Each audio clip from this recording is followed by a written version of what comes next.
ओम श्री वेद पुरुषाय नमः। नमस्कार। क्लास नंबर 283 श्रीमद् भगवद गीता जी शंकराचार्य जी के भाष्य के अनुसार आरंभ किया जाता है।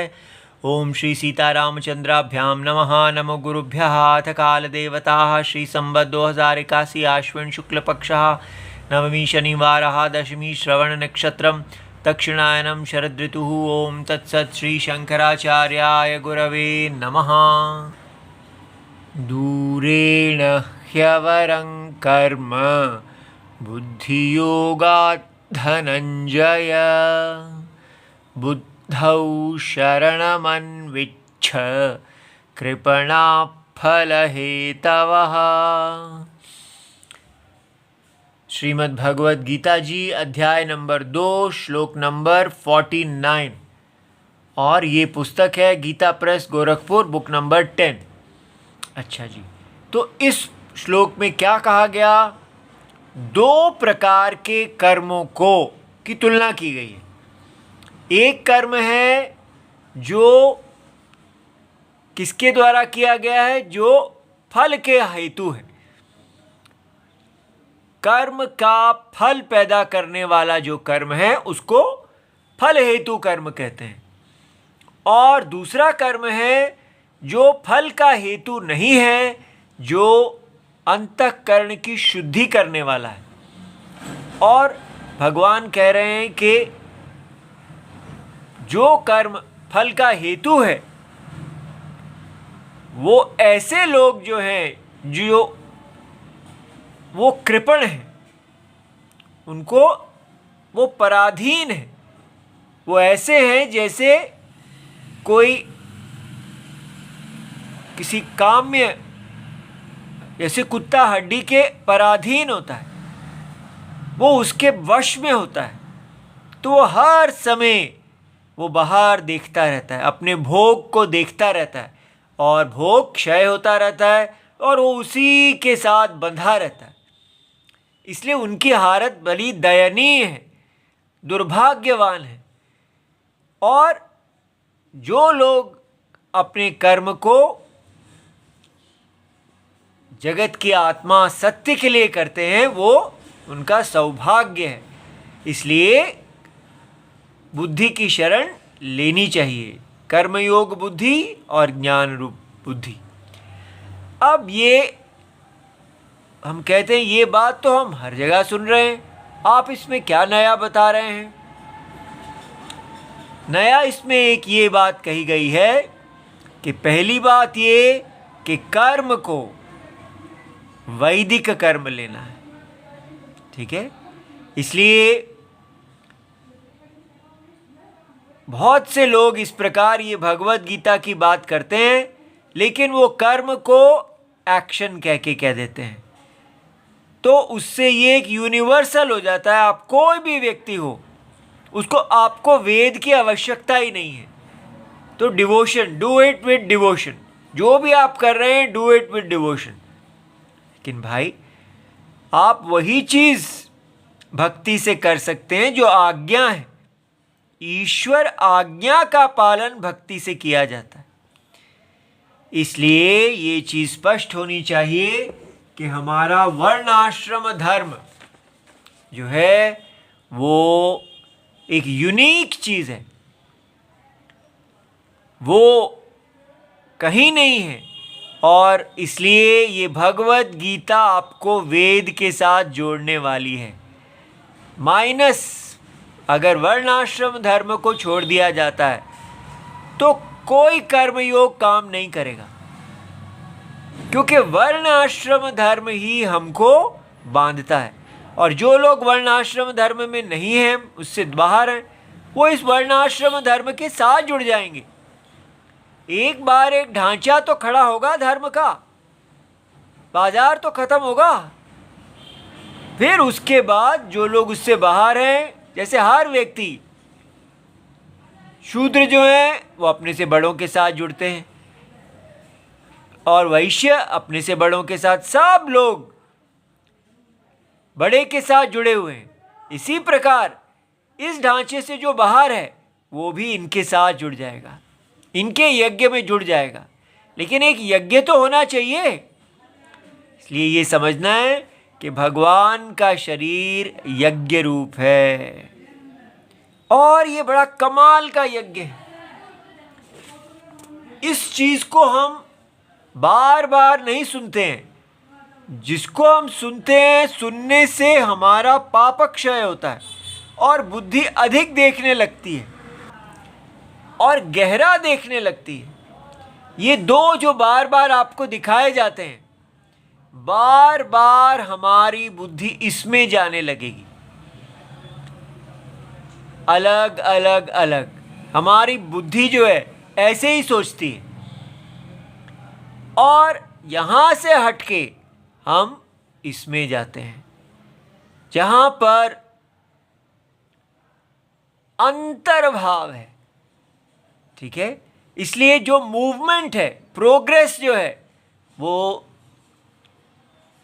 सबसे स्थूल से सूक्ष्म की तरफ है, यहां पर छोटे से बड़े की तरफ है और यहां पर व्याप्य से व्यापक की तरफ है।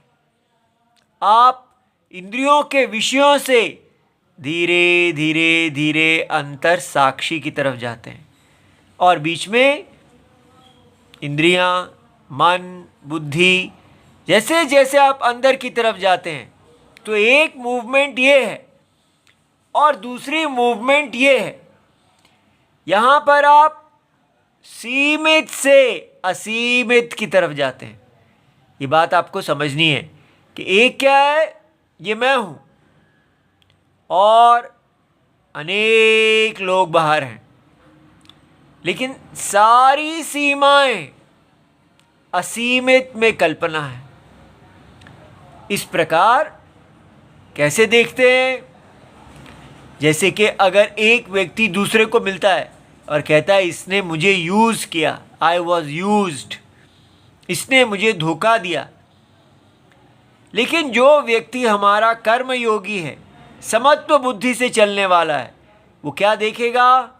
वो कहेगा यहाँ ये जो व्यक्तिगत है, हर समय व्यक्तिगत दृष्टि से सोचता है, ये राइट है, ये रॉन्ग है, ये मान है, ये अपमान है, ये लाभ है, ये हानि है।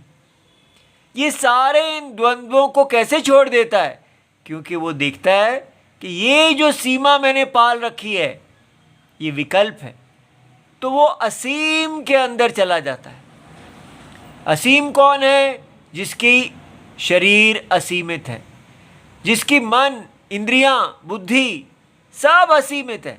भगवान की असीमित इंद्रियों के अंदर हमारी इंद्रियां, भगवान की असीमित देह के अंदर हमारी देह, इस प्रकार भगवान के असीमित मन के अंदर हमारा मन। तो इस प्रकार हमारा सब कुछ सीमित जो है वो असीमित के अंदर चला जाता है। अंदर कैसे चला जाता है? जैसे लहर जल में चली जाती है, जैसे पाट होल में चला जाता है। इसलिए ये बात बहुत कमाल की है कि सीमा कहाँ है। जैसे आकाश में आप सीमा नहीं बना सकते। आप कहते हैं ये तो इनर स्पेस है, ये आउटर स्पेस है, लेकिन स्पेस में तो कोई आकार ही नहीं है, आकाश में तो कोई आकार ही नहीं है, उसको आप इनर और आउटर कैसे कह सकते हैं? हम उसमें सीमाओं का कल्पना कर रहे हैं। इसी प्रकार ये भगवान की जो देह है ये असीमित है, असीमित में सीमाओं की कल्पना है। तो इसलिए हमारे पास दो चीजें हुई। एक तो हमको इस विराट देह के अंदर व्यष्टि देह, समष्टि देह के अंदर व्यष्टि देहों का प्रविलापनम करना है, अंतर्भाव करना है। और दूसरा, इस विराट देह के भी जो शरीर है वो सूक्ष्म होते जाएंगे। तो स्थूल शरीर का स्थूल शरीर में अंतर्भाव, सूक्ष्म शरीर का सूक्ष्म शरीर में अंतर्भाव, सुषुप्त शरीर का सुषुप्त, समष्टि सूक्ष्म शरीर में अंतर्भाव। इस प्रकार हमको जैसे जैसे हम पीछे जाते जाते हैं तो हमको सूक्ष्म सूक्ष्म और सूक्ष्म, तो हम अक्षर पे पहुंच जाते हैं। न क्षरति, वो कौन है? वो है निस्त्रैगुण्य। तो ये सारा शरीर त्रैगुण्य है, जिसमें उत्तर उत्तर, पीछे पीछे, व्याप्य व्यापक, व्याप्य व्यापक। इंद्रियां व्याप्य हैं तो मन व्यापक है, मन व्याप्य है तो बुद्धि व्यापक है, बुद्धि व्याप्य है तो अव्यक्त व्यापक है। इस प्रकार तो करते करते सर्वव्यापी सत्यम रह जाते हैं। उनको अक्षर कहते हैं, न अक्षरति। बाकी सब जो हैं वो विकल्प हैं, उन्हीं का मिस्टेक है। तो इसलिए ये एक थिंकिंग बिल्कुल अलग थिंकिंग है। इसके अंदर धर्म की जो परिभाषा निकलती है वो व्यक्तिगत से हट के समष्टिगत पे आती है। ये बहुत ही बड़ी बात है। हम हमेशा कहते हैं ये मेरे प्रिय, मेरे अनुकूल नहीं है, मेरे प्रतिकूल है। अर्जुन की सारी प्रॉब्लम यहीं से आरंभ हुई। वो कहते हैं जो ये धर्म आप कह रहे हैं ये कैसे धर्म है, क्योंकि ये मेरे प्रतिकूल है। मैं जिनसे प्यार करता हूँ वो मर जाएंगे, तो फिर ये धर्म कैसे है? लेकिन उनको भगवान ने क्या किया? कहा कि ये आपका शरीर समष्टि शरीर के अंदर है, और ये समष्टि शरीर जो पूरा का पूरा स्थूल, सूक्ष्म और कारण, ठीक है, स्थूल क्या है? ये जागृत शरीर। सूक्ष्म क्या है? बुद्धि, इंद्रियां, मन, बुद्धि। और कारण क्या है? सुषुप्त, अव्यक्त, बीज शरीर। ये सारा जो शरीर है ये सब कल्पना है, माया है। तो व्यक्ति जब माया दुनिया के अंदर आता है तो उसको कर्म योग समझ में आता है कि कर्म योग में कोई व्यक्तिगत प्राप्ति अप्राप्ति नहीं है। इसलिए साधन साध्य, एक दुनिया है साधन और साध्य की, ठीक है, उसको बोलते हैं त्रैगुण्य। वैदिक साधन साध्य की, वेद आपको बताते हैं कि ये कर्म साधन हैं और इनसे आप सूक्ष्म शरीरों को सिद्ध कर सकते हैं, स्थूल से सूक्ष्म की तरफ जा सकते हैं। ये वैदिक गति है। इसलिए और वर्णाश्रम में भी आपकी ऊंची गति हो सकती है, वो सब सूक्ष्मता ही है। ये साधन और साध्य, इस संसार में cause effect, ends and means देखे जाते हैं। ये सब त्रैगुण्य है। इस त्रैगुण्य से जब हम निस्त्रैगुण्य को आते हैं, जिसने इस त्रैगुण्य को धारण किया हुआ है वो है निस्त्रैगुण्य। तो इसके लिए अपना कोई शब्द नहीं होता। ये गुण है तो ये गुण से रहित है, गुणातीत है। इसी प्रकार ये क्षर है, ये कर्म से निर्मित है और कर्म के क्षय हो जाने पर ये क्षय हो जाता है शरीर। तो इसको धारण करने वाला अक्षर है। ये जो इसको अक्षर, निस्त्रैगुण्य आदि कहा जाता है, ये केवल इसकी बाधा की जाती है, इसके शरीर की बाधा की जाती है।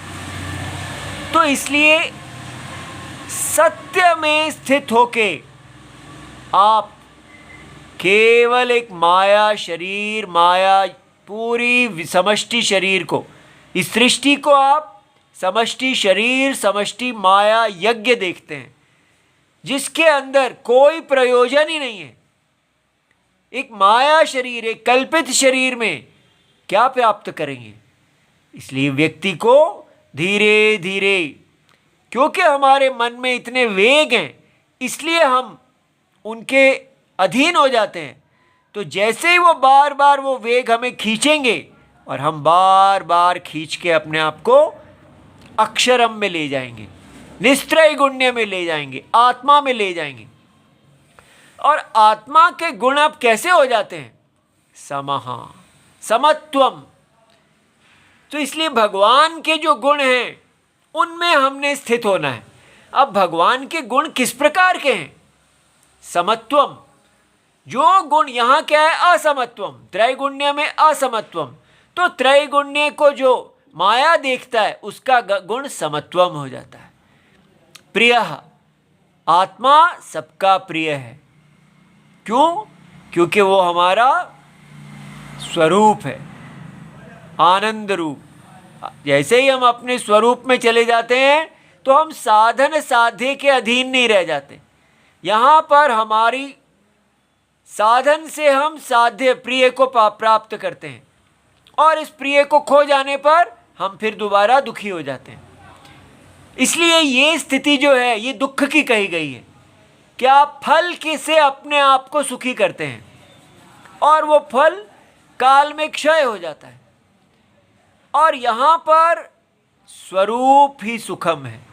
हम साधन और साध्य को मिथ्या देख लेते हैं, अपनी उपाधि को मिथ्या देखते हैं, इसलिए इसको निरुपाधिक स्वरूप सुखम प्रिय कहते हैं।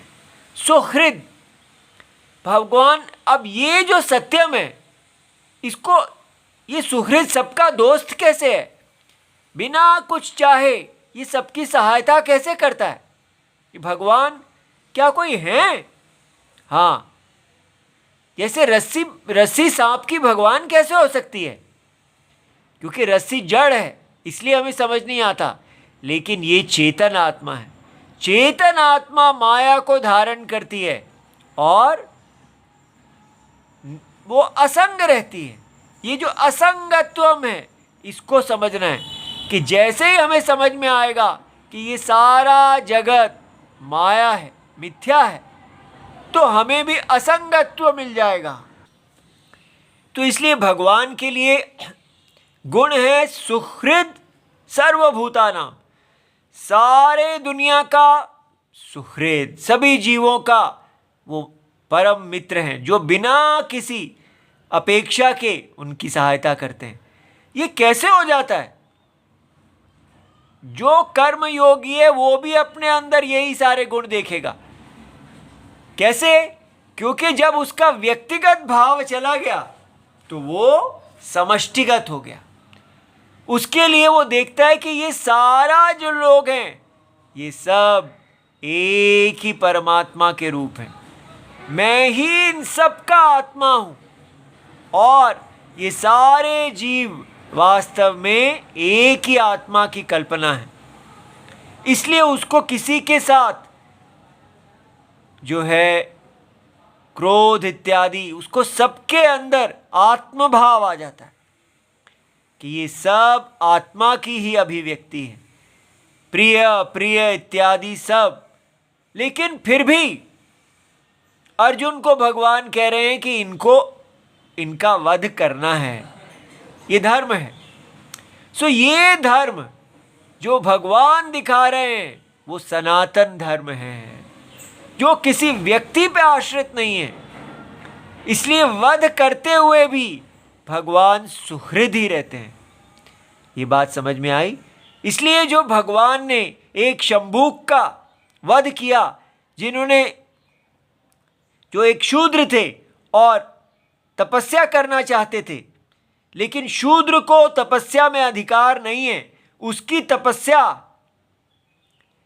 बाकी वर्णों के कार्य में सेवा करना, धर्म का संगी होना, संगी होना, जो वो लोग धर्म कर रहे हैं उनके साथ मिलके उनकी उस धर्म में सहायता करना है, इसलिए उसको वो अधिकार नहीं है। तो उसने जिस धर्म का अपालन किया, धर्म के विरुद्ध किया। अब आप लोग कहते हैं ये क्या बात है, उसको आपने क्यों नहीं तपस्या में अधिकार दिया? ये तपस्या किस लिए करना है? मोक्ष प्राप्ति के लिए, ठीक है, भगवान की प्राप्ति के लिए। तो भगवान की आज्ञा मानना ही तो तपस्या है, आज्ञा के विरुद्ध जाना क्यों? नहीं, शंभूक तपस्या कर रहे थे, उनका वध कर दिया। इस तपस्या का अर्थ ये है कि मनमर्जी कर रहे थे, यज्ञ के विरुद्ध जा रहे थे। इसलिए जो भी वहां पर राम जी क्षत्रिय राजा हैं, तो उनका ये धर्म है कि सारी प्रजा को कल्याण मार्ग पे रखें। इसलिए जब उन्होंने शंभूक का वध किया तो शंभूक का कल्याण ही किया, धर्म का संस्थापना किया। उसको व्यक्तिगत नहीं समझना चाहिए। जब हम इसको व्यक्तिगत समझते हैं, भगवान की दृष्टि में शंभूक भगवान से अन्य है ही नहीं। स्वयं नारायण ही शंभूक हैं और स्वयं नारायण ही ब्राह्मण हैं।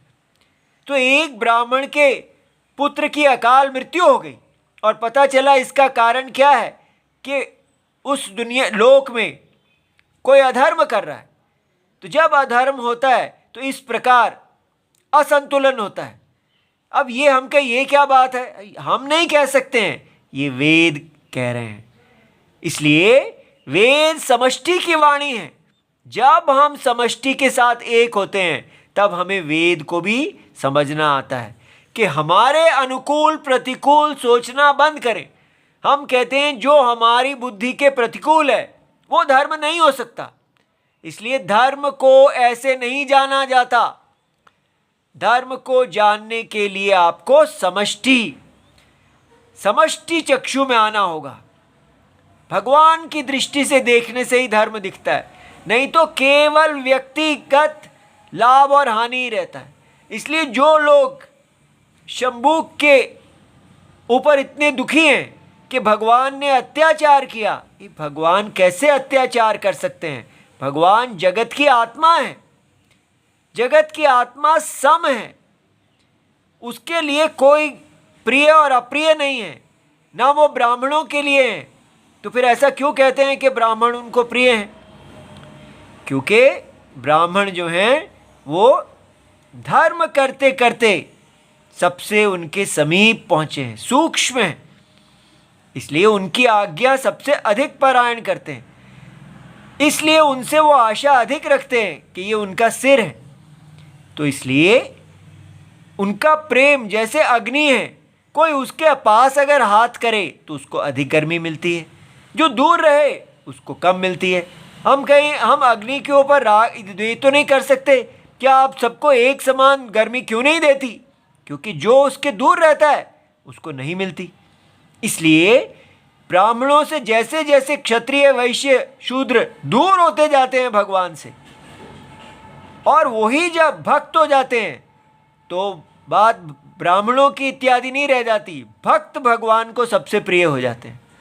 इसलिए भक्त का मतलब क्या है? जो आज्ञा पालन करता है केवल भगवान से प्यार करते हुए, कर्म योगी। इसलिए कर्म योगी और ज्ञान योगी भगवान के भक्त हैं।